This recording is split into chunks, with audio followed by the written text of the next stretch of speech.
Have you ever felt like your kindness is a magnet for the wrong kind of people? Like the more you give, the more people take, until there's nothing left but silence? You help others with no expectation. You say yes when your heart says no. You forgive even when they never say sorry. But in the end, you're left alone, drained, unseen, forgotten. This video isn't just about why people use you when you're kind. It's about understanding the psychology behind it, the emotional toll, and most importantly, how to protect your heart without losing your light. The true psychology of kindness. Let's start with the truth. Kindness is not weakness. In fact, it takes more strength to be kind in a cruel world than to be bitter and cold. But society doesn't always see it that way. We live in a world conditioned to reward dominance, control, power. So when you offer softness, compassion, and empathy, you become the opposite of what many people are trained to respect. Kindness becomes a resource. People start to see you not as a person, but as a function, a therapist, a helper, a fixer. And some people, especially those with deep emotional wounds or manipulative tendencies, they target that kindness. They seek out the ones who always say yes, who always make time, who don't speak up. It's not your fault, but it is a pattern. And awareness is your first step to breaking it. The manipulator's playbook. So how exactly do people use you when you're kind? Let's talk about the methods they use. 1. Guilt tripping. They make you feel bad for setting a boundary. Wow, I thought you were different. 2. Emotional dependency. They lean on you for support, but disappear when you need them. You become their emotional dump site. 3. Passive manipulation. They don't even ask. They just expect. They assume you'll say yes because, well, you always have. 4. Playing the victim. They constantly paint themselves as helpless so you feel obligated to help. 5. Gaslighting. They tell you you're being too sensitive or too selfish when you try to say no. These are not always evil people. Sometimes they're broken. But broken people can still break others if they refuse to heal. The nice person trap. Let's dive into what I call the nice person trap. This is where your identity becomes so wrapped up in being the kind one that you feel guilty for doing anything else. You start to believe, if I say no, they'll stop liking me. If I don't help, I'm being selfish. If I take care of myself, I'm letting others down. You overextend. You self-sacrifice. You ignore red flags. Why? Because you fear rejection. You fear conflict. You fear disappointing people.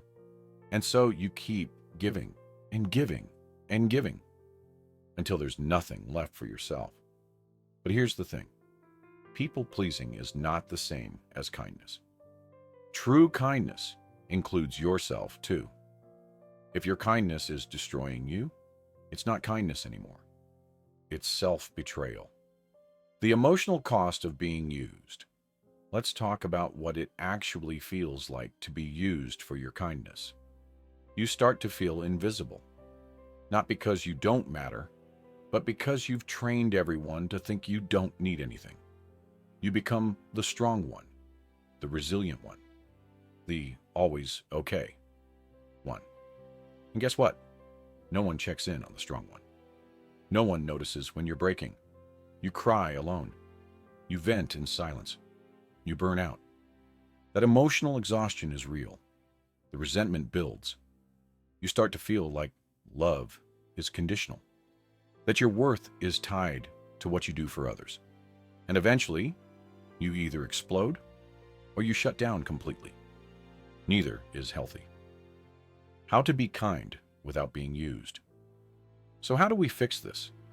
How do we stay kind, but stop being taken advantage of? Step 1. Learn to say no without apologizing. You don't need a 10-minute explanation. No is a full sentence. Step 2. Pause before you give. Ask yourself, is this draining me or fulfilling me? Step 3. Test the waters. Say no once and see how they react. Real ones will respect your boundary. Users will show their true colors. Step 4. Start receiving.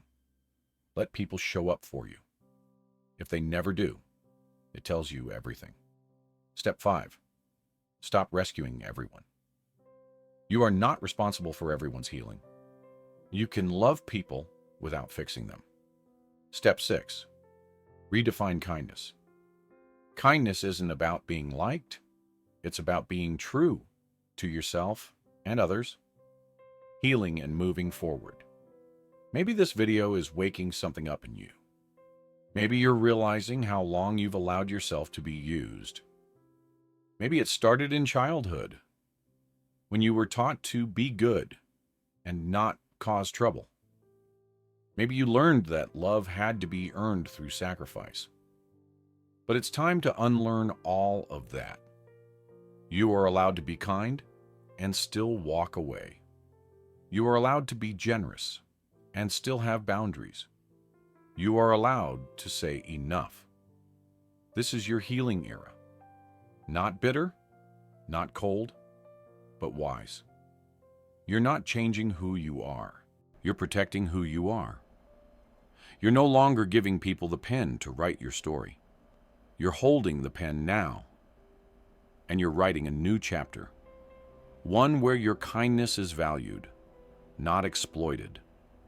If this video resonated with you, you're not alone. This space is for the givers, the empaths, the hearts too big for this world. Your kindness is not the problem. It never was.